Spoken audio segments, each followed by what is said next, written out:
Si vous êtes nouveau sur la chaîne, n'oubliez pas de vous abonner et d'activer la cloche de notification. On commence.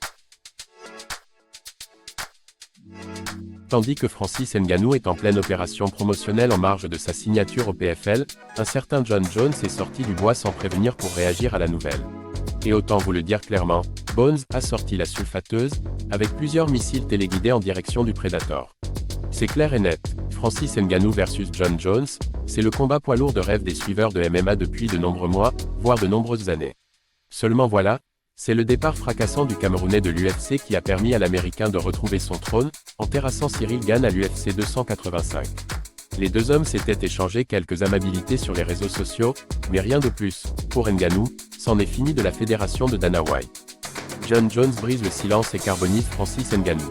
Chacun a donc vaqué à ses occupations depuis, et tandis que Jones va probablement croiser le fer avec Stipe Miocic durant l'été ou l'automne, Ngannou a défrayé la chronique en signant au PFL, quelques dizaines d'heures à peine après l'annonce de Cédric Doumbé.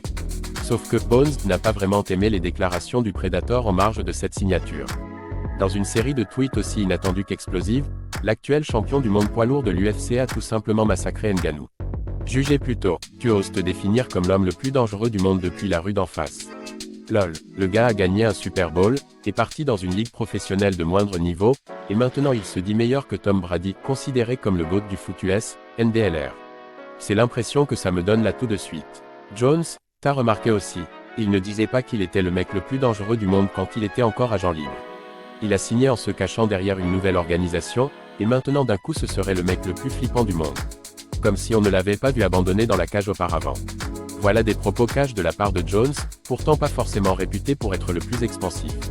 Et disons clairement les mots, même si les chemins des deux hommes sont désormais séparés, il s'agit d'une véritable déclaration de guerre. Jon Jones n'a pas du tout apprécié le retour en grâce de Francis Ngannou, qu'il a tenté de démolir aux yeux de l'opinion publique avec ses 3 tweets rapidement devenus viraux. Voilà qui va encore plus nous faire regretter que les deux monstres ne se soient jamais affrontés dans l'octogone.